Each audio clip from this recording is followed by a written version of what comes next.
Imagine someone owning a solid gold Rolls-Royce or a $500 million yacht. For some Arab kings, this is just everyday life. They have unbelievable wealth and power. In this video, we'll get to see the fortunes of the wealthiest Arab monarchs. We'll explore where their money comes from, how they spend it, and why it matters on the global stage. From oil empires to massive investment portfolios, these kings control vast resources that shape not just their countries, but the world economy.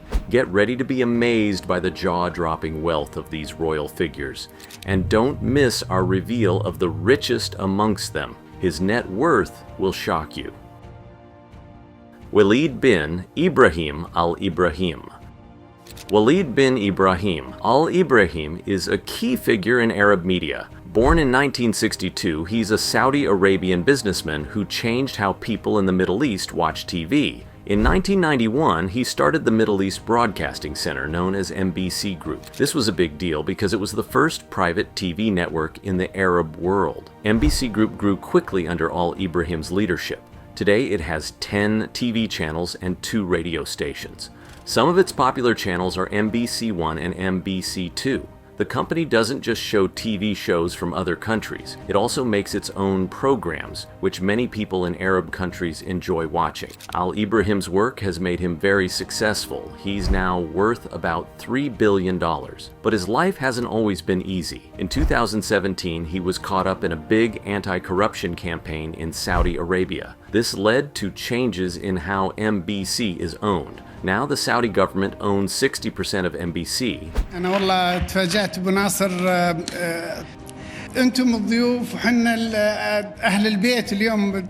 While Al-Ibrahim keeps 40%. Despite these challenges, Al-Ibrahim is still an important person in Arab media. He's known for bringing new ideas to TV in the Middle East. His work has opened doors for other people who want to work in media in Arab countries. Al-Ibrahim is married to Hana bin Abdullah bin Saad al-Qasim.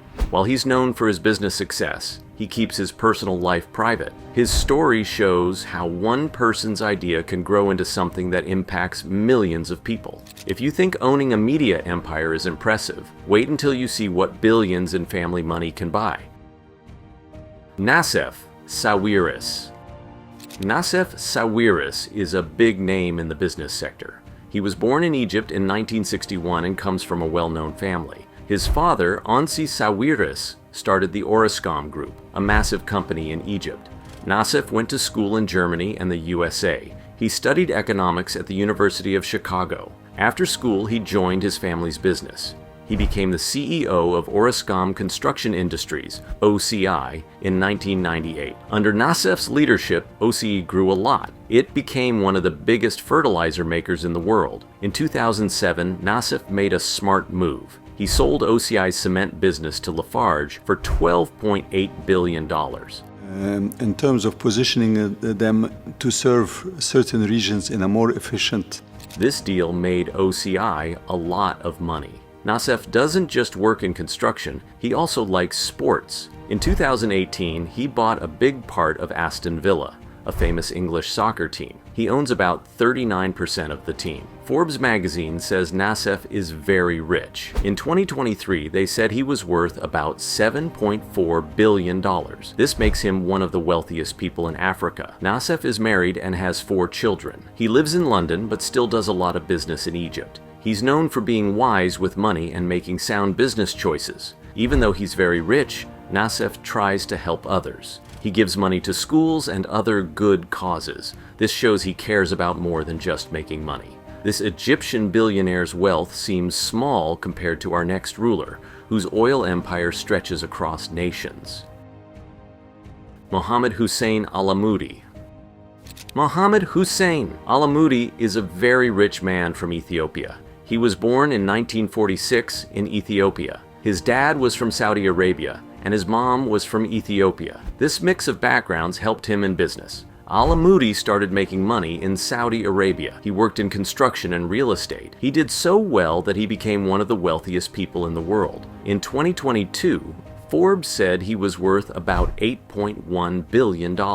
His business is big in many areas. He owns oil companies like Preem in Sweden. He also has mining companies in Ethiopia, and Sweden. In Ethiopia, he helps grow flowers and coffee for selling to other countries. Alamoudi likes to help people too.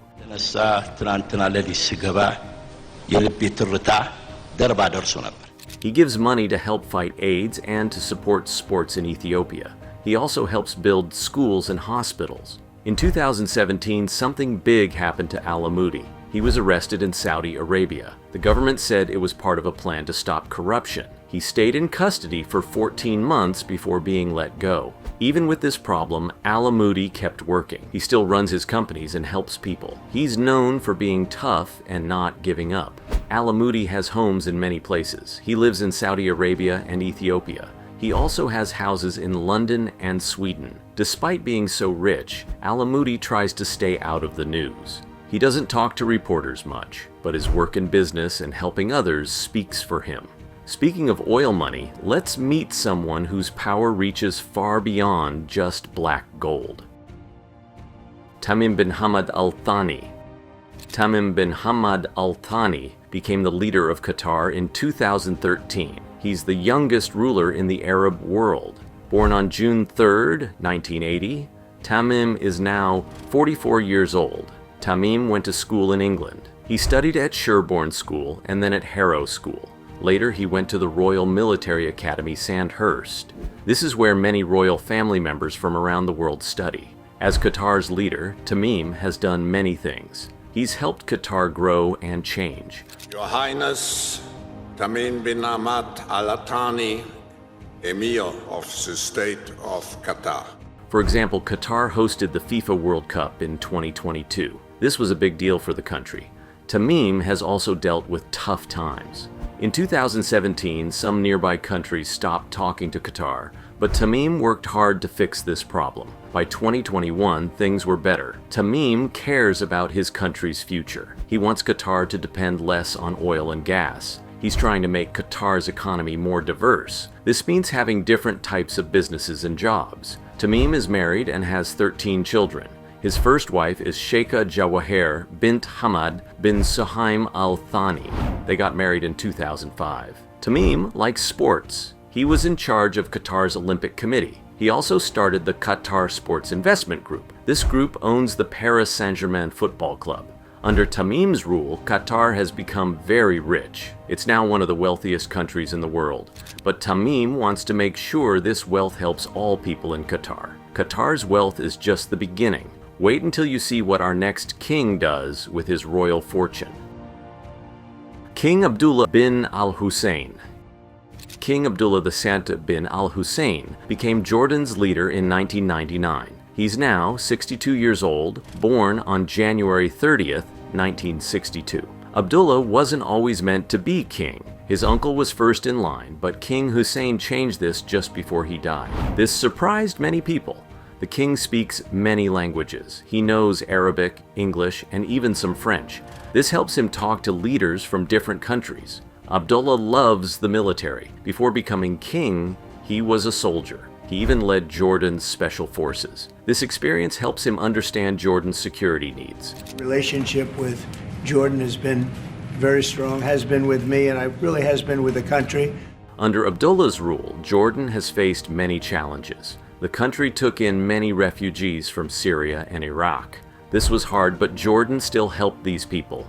Abdullah is married to Queen Rania. They have 4 children. Queen Rania is known for her work in education and children's rights. The king cares about Jordan's economy. He's tried to make Jordan a good place for businesses. In 2001, he started a special area called the Aqaba, Special Economic Zone.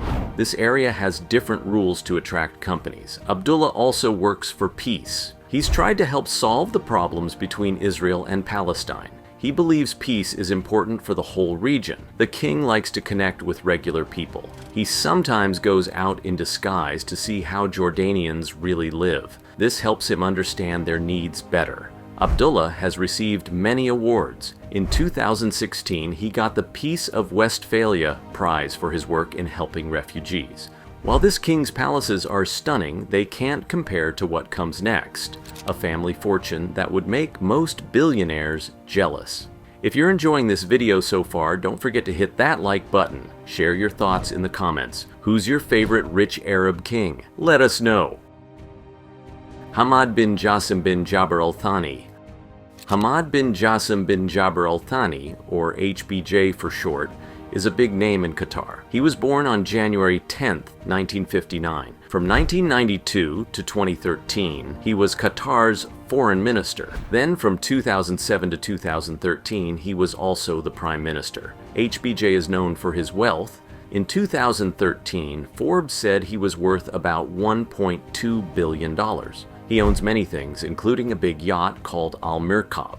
This yacht is 133 meters long and cost around $300 million. In business, HBJ has made some big moves. He once owned 3% of Deutsche Bank. He also bought a big stake in Barclays Bank during the 2008 financial crisis. HBJ likes expensive homes too. He owns a house in London that's worth about £200 million. In New York, he bought a townhouse for $35 million in 2019. During his time as Prime Minister, Qatar's economy grew a lot. The country's GDP went from $72 billion in 2007 I want to talk about our region, which is a bit sensitive, little bit, to $203 billion in 2013. HBJ has been part of some big deals. In 2012, he helped Qatar buy the famous London store Harrods for £1.5 billion. He's also known for his work in foreign affairs. HBJ played a big role in peace talks for Darfur and Lebanon. In Qatar, HBJ helped start the Qatar Investment Authority in 2005. This fund now manages over $450 billion. Even though he's no longer in government, HBJ is still an important person in Qatar and the world. All these riches look modest next to our next ruler, whose golden kingdom stretches as far as the eye can see. King Hamad bin Isa Al Khalifa. King Hamad bin Isa Al Khalifa has been ruling Bahrain since 1999. He was born on January 28, 1950. Before becoming king, he was the Emir of Bahrain.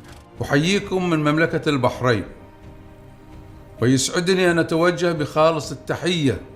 From 1999 to 2002. During his rule, Bahrain's economy has grown. The country's GDP went from $7.97 billion in 1999 to $38.87 billion in 2021. King Hamad has tried to make Bahrain's economy less dependent on oil. Now, finance is a big part of Bahrain's economy. King Hamad likes sports. He started the Bahrain Royal Equestrian and Endurance Federation in 2003. He also helped bring Formula One racing to Bahrain in 2004. In 2001, King Hamad made some big changes. He freed political prisoners and allowed women to vote. He also started the Supreme Council for Women in 2001 to help women in Bahrain. The king has a special interest in education. He started the King Hamad Schools of the Future project in 2005. This project aims to use more technology in schools. King Hamad has received many awards. In 2017, he got the Flame of Peace Award for his work in promoting peace. He has made friends with other countries too. In 2019, Bahrain and Israel agreed to work together more. King Hamad has a big family. He has been married twice and has 4 sons and 5 daughters.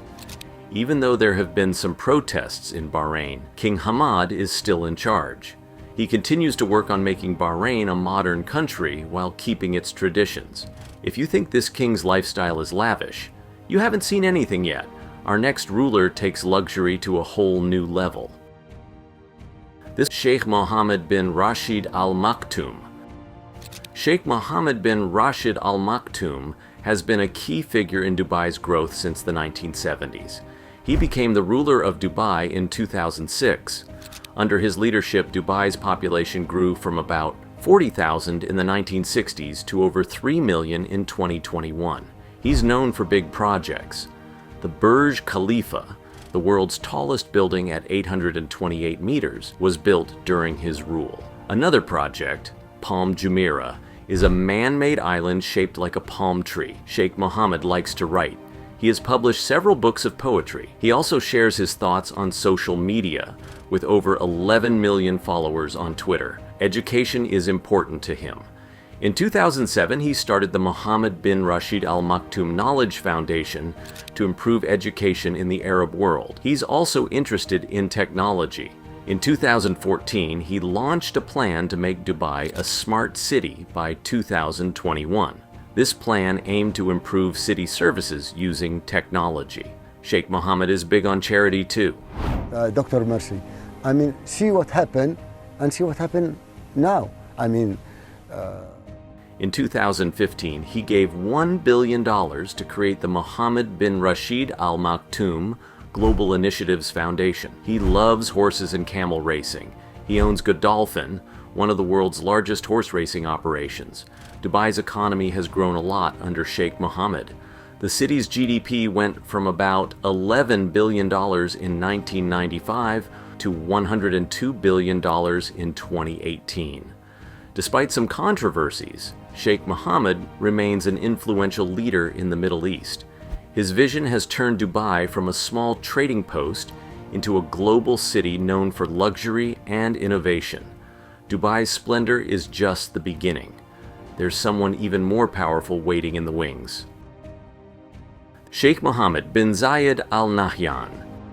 Sheikh Mohammed bin Zayed Al Nahyan, known as MBZ, is a key figure in the United Arab Emirates, UAE.